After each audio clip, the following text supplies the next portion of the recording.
UKPSC सामान्य अध्ययन PYQ and MCQ series Hindi lecture 14 पहला प्रश्न 1. रामसर स्थल क्या है? ए. अंतर्राष्ट्रीय महत्व के स्मारक B. अंतर्राष्ट्रीय महत्व के पर्वत C. अंतर्राष्ट्रीय महत्व की आर्द्रभूमियां D. अंतर्राष्ट्रीय महत्व के ज्वालामुखी। इस प्रश्न का उत्तर है C. रामसर स्थल वे आर्द्रभूमियां हैं जिन्हें रामसर कन्वेंशन के तहत अंतर्राष्ट्रीय महत्व का दर्जा प्राप्त है।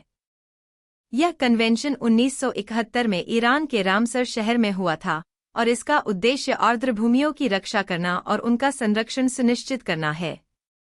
इन स्थलों में जलाशय, दलदल, नदी के किनारे और तटीय क्षेत्र शामिल होते हैं, जो जैव विविधता को बनाए रखने और जलवायु नियंत्रण में महत्वपूर्ण भूमिका निभाते हैं। इन स्थलों की वैश्विक पर्यावरणीय मूल्य को पहचानने के लिए रामसर साइट्स की सूची तैयार की जाती है।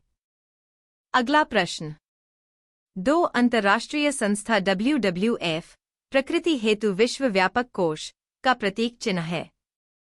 A. एशियाई शेर B. महाकाय पांडा C. कस्तूरी मृगा D. भारतीय जंगली गधा। इस प्रश्न का उत्तर है B. WWF का प्रतीक चिन्ह महाकाय पांडा है। यह विश्व भर में वन्य जीवों और प्राकृतिक संसाधनों के संरक्षण हेतु काम करने वाली एक अंतर्राष्ट्रीय संस्था है। महाकाय पांडा को इस प्रतीक के रूप में चुना गया है क्योंकि यह एक संकटग्रस्त प्रजाति है और इसके संरक्षण का प्रयास प्रकृति और जैव विविधता की रक्षा का प्रतीक बन गया है। WWF का मुख्य उद्देश्य पर्यावरण संरक्षण और जलवायु परिवर्तन के प्रभावों से निपटना है। अगला प्रश्न 3. वर्तमान में भारत गणराज्य का सर्वोच्च नागरिक पुरस्कार है। A. Padma Vibhushan B. Padma Bhushan C. Padmashri D. Bharat Ratna. इस प्रश्न का उत्तर है D. भारत गणराज्य का सर्वोच्च नागरिक पुरस्कार भारत रत्न है। यह पुरस्कार देश की सर्वोत्तम सेवा के लिए नागरिकों को प्रदान किया जाता है। यह पुरस्कार विशेष रूप से उन व्यक्तियों को दिया जाता है जिन्होंने राष्ट्रीय क्षेत्र में असाधारण योगदान दिया हो, जैसे कि कला, विज्ञान, खेल, साहित्य, समाज सेवा या राजनीति में। इसे 1954 में स्थापित किया गया था और यह भारतीय गणराज्य के नागरिकों के लिए सर्वोच्च सम्मान माना जाता है। अगला प्रश्न 4. सुदूर संवेदन तकनीक में निम्न में से किसका प्रयोग होता है? A. विद्युत तरंगों का B. सोनार तरंगों का C. गामा तरंगों का D. विद्युत चुंबकीय तरंगों का। इस प्रश्न का उत्तर है D. सुदूर संवेदन तकनीक में विद्युत चुंबकीय तरंगों का प्रयोग होता है। यह तकनीक पृथ्वी की सतह या अन्य वस्तुओं से जुड़े डेटा को बिना संपर्क किए प्राप्त करने के लिए उपयोग की जाती है।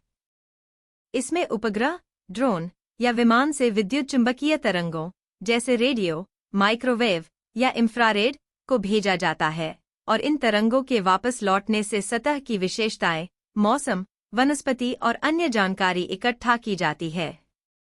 इसका उपयोग पृथ्वी विज्ञान, कृषि, पर्यावरण और निगरानी में किया जाता है। अगला प्रश्न 5. झूम है। A. एक प्रकार का लोक नृत्य B. एक नदी का नाम C. पूर्वोत्तर की एक जनजाति D. कृषि, खेती की एक पद्धति। इस प्रश्न का उत्तर है D.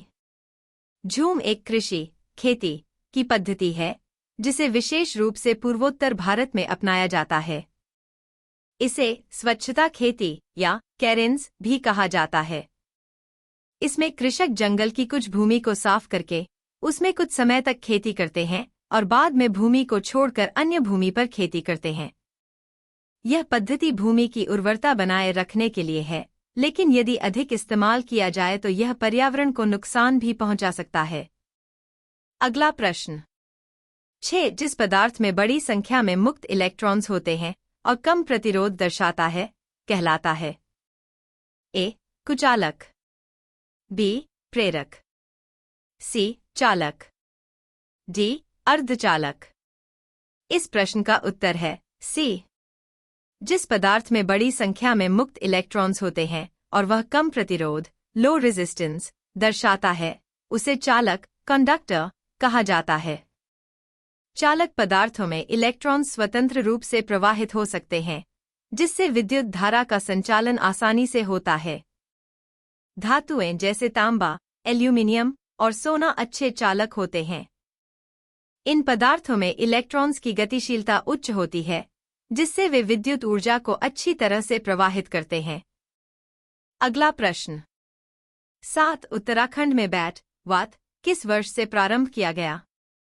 ए 2007, बी 2010, सी 2012, डी 2005। इस प्रश्न का उत्तर है डी। उत्तराखंड में बैट वात अर्थात मूल्य वर्धित कर 2005 से प्रारंभ किया गया। यह कर प्रणाली राज्य के व्यापारिक गतिविधियों को अधिक पारदर्शी और व्यवस्थित बनाने के लिए लागू की गई थी। वात के अंतर्गत वस्तुओं और सेवाओं की बिक्री पर कर लगाया जाता है, जो व्यापारियों द्वारा राज्य सरकार को अदा किया जाता है। इस प्रणाली ने पुराने बिक्री कर के स्थान पर कार्य किया और व्यापारियों के लिए कर भुगतान को सरल बनाया, साथ ही सरकार के राजस्व में वृद्धि की। अगला प्रश्न 8 निम्नलिखित में से किस जंतु को भूमि का कृषक जोतने वाला कहा जाता है? ए केंचुआ, बी सर्प सौंप, सी मेंढक, डी इनमें से कोई नहीं। इस प्रश्न का उत्तर है ए। केंचुआ को भूमि का कृषक जोतने वाला कहा जाता है। केंचुआ मिट्टी के अंदर रहते हैं और अपनी गतिविधियों से मिट्टी को खोदते और घिसते हैं, जिससे मिट्टी का संयोजन सुधारता है। यह मिट्टी की वायु संचार को बढ़ाता है, जल को अवशोषित करने की क्षमता बढ़ाता है और पौधों के लिए पोषक तत्वों का आवागमन सुनिश्चित करता है। इस प्रकार केंचुए भूमि की उर्वरता बढ़ाने में महत्वपूर्ण भूमिका निभाते हैं, जिसे कृषि कार्य में सहायक माना जाता है। अगला प्रश्न 9 स्कर्वी रोग किस विटामिन की कमी के कारण होता है? A vitamin A, B vitamin B12, C vitamin C, D vitamin D. इस प्रश्न का उत्तर है सी। स्कर्वी रोग विटामिन सी आस्कोर्बिक एसिड की कमी के कारण होता है। विटामिन सी का प्रमुख कार्य कोलेजन के संश्लेषण में मदद करना है, जो शरीर के ऊतकों और रक्त वाहिकाओं को मजबूती प्रदान करता है। इस विटामिन की कमी से दांतों में परेशानी, मसूड़ों से खून आना, त्वचा पर दाने, कमजोरी और अन्य स्वास्थ्य समस्याएं हो सकती हैं। स्कर्वी को रोकने के लिए विटामिन सी से भरपूर खाद्य पदार्थों जैसे संतरे, नींबू और हरी पत्तेदार सब्जियां महत्वपूर्ण हैं। अगला प्रश्न 10 पशुओं के कृत्रिम गर्भाधान में प्रयुक्त शुक्राणुओं को में संग्रहीत किया जाता है? ए तरल नाइट्रोजन, बी शुष्क बर्फ, सी तरल ऑक्सीजन, डी तरल अमोनिया। इस प्रश्न का उत्तर है ए। पशुओं के कृत्रिम गर्भाधान में प्रयुक्त शुक्राणुओं को तरल नाइट्रोजन में संग्रहीत किया जाता है। तरल नाइट्रोजन का तापमान बहुत कम होता है, जिससे शुक्राणुओं को ठंडा कर उनके जीवन काल को लंबा किया जा सकता है। यह प्रक्रिया शुक्राणुओं को सुरक्षित रखने और उन्हें भविष्य में इस्तेमाल करने के लिए महत्वपूर्ण है।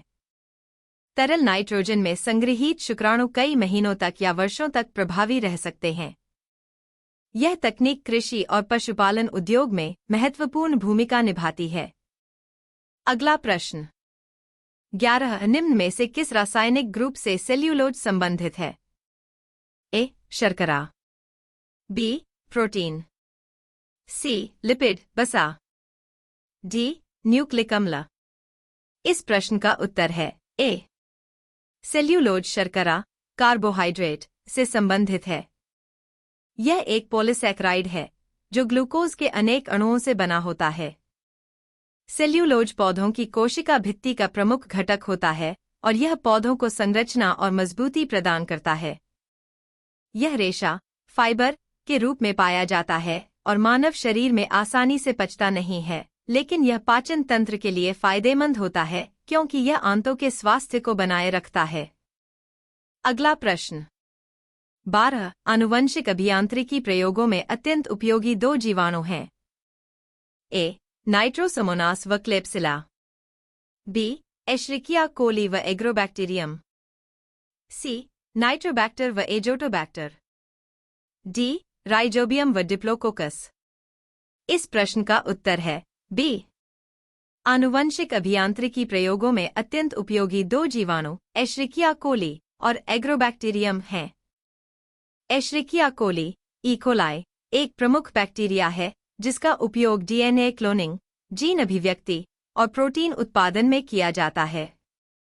वहीं एग्रोबैक्टीरियम का उपयोग पौधों में जीन ट्रांसफर करने के लिए किया जाता है क्योंकि यह पौधों में स्वाभाविक रूप से जीन स्थानांतरित करने की क्षमता रखता है।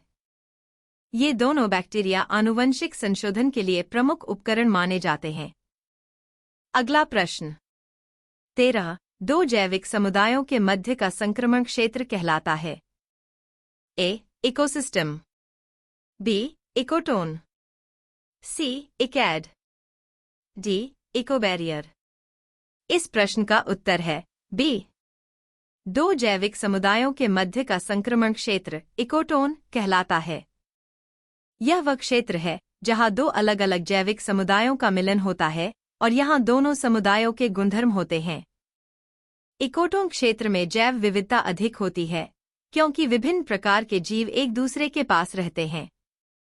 यह क्षेत्र जैविक प्रक्रियाओं के लिए महत्वपूर्ण होता है और पारिस्थितिकी तंत्र में संतुलन बनाए रखने में मदद करता है। उदाहरण के लिए, जल और स्थलीय पारिस्थितिकी तंत्र के बीच का क्षेत्र इकोटोन हो सकता है। अगला प्रश्न 14 निम्नलिखित में से कौन सी कंप्यूटर सिस्टम में प्राथमिक मेमोरी है? A hard disk, B compact disk, C RAM, D pen drive. इस प्रश्न का उत्तर है सी। कंप्यूटर सिस्टम में प्राथमिक memory RAM random access memory है। रैम अस्थायी मेमोरी होती है जो कंप्यूटर के संचालन के दौरान डेटा और प्रोग्राम्स को स्टोर करने के लिए उपयोग की जाती है। जब कंप्यूटर चालू होता है तो रैम में डेटा लोड होता है और जब कंप्यूटर बंद होता है तो इसमें सहेजा गया डेटा मिट जाता है।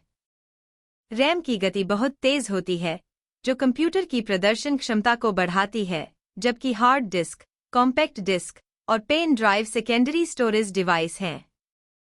अगला प्रश्न 15 सीपीयू में कंट्रोल यूनिट का कार्य निम्न में से कौन सा है? ए डीकोड प्रोग्राम अनुदेश, बी लॉजिकल कार्य करना, सी प्रोग्राम स्टोर करना, डी इनमें से कोई नहीं। इस प्रश्न का उत्तर है ए। सीपीयू में कंट्रोल यूनिट का मुख्य कार्य डीकोड प्रोग्राम अनुदेश करना है। कंट्रोल यूनिट सीपीयू के संचालन को नियंत्रित करती है और प्रोग्राम के निर्देशों को पढ़कर उन्हें समझने, डीकोड करने के बाद संबंधित कार्यों को निष्पादित करने के लिए अन्य यूनिट्स को निर्देश देती है। यह डेटा के प्रवाह और संचालन को समन्वयित करती है, जैसे कि एएलयू एरिथमेटिक लॉजिकल यूनिट को गणना करने और रजिस्टरों को डेटा स्टोर करने के लिए निर्देश देना।